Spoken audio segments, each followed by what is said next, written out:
જેમ મારે સરખામણી ના કરાય, પણ તમને કહું ખરાબ લાગશે, પણ કહેવું જરૂરી છે કે કૂતરો ક્યાંય જાય તો પેશાબ કરે એ કૂતરાનું લક્ષણ છે, એમ મોહમ્મદ ગજનીનું લક્ષણ હતું કે લૂંટ કરે, આપણી બહેન દીકરીઓ ઉઠાઈ જાય, આપણી બહેન દીકરીઓ ઉપર બળાત્કાર કરે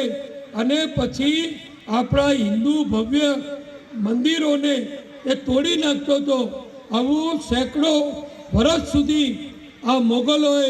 આ મુસ્લિમોએ, આ વિધ્વંસકોએ એ આપણા ભારત ઉપર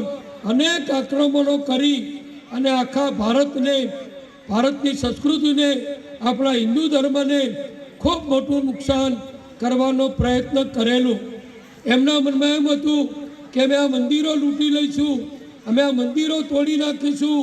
આ જર ઝવેરાત, સોનું ચાંદી બધું લૂંટી જઈશું, એટલે હવે નવા મંદિરો કોઈ બનાવશે નહીં। પણ એ ગજનીઓ આવ્યા ને ગયા, બીજા કેટલાય આવ્યા ને ગયા, મોગલો આવ્યા ને ગયા, ઔરંગઝેબ આવ્યો ને ગયો, પણ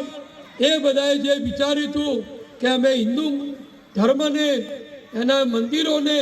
કાયમ માટે નુકસાન કરશું, પણ એ હંમેશા ખોટો પડ્યો।